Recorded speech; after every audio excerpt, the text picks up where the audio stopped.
My name is Galym I was the inaugural fellow at Lime Connect in 2010, and I continue to be, I guess, a lifelong member at this point. I first heard about Lime Connect when I was just a Pee Wee freshman.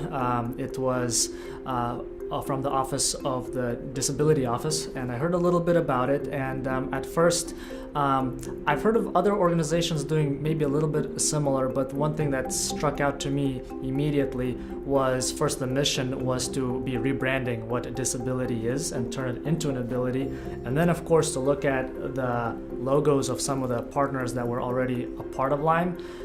That was very appealing, especially as someone that is going to school to have a very impactful career, to know that the organization is already viewing it in that angle, that we want to position these students for impactful careers. Then I knew that this wasn't just a support group, but it was something that was going to be career impactful as well. My disability at the time, it was extremely difficult for me to speak during interviews.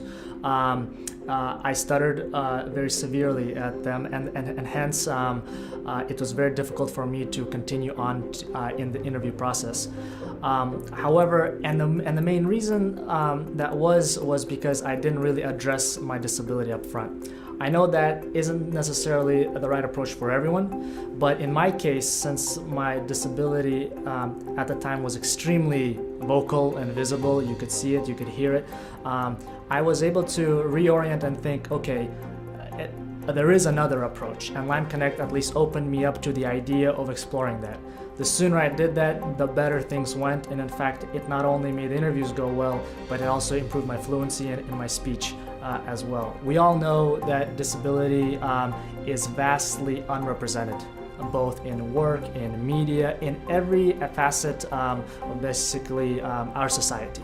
And if you are at the spearhead of demonstrating how that can be viewed positively and how that can be viewed contributively to society, there's no other place that is right at that tip than Lime.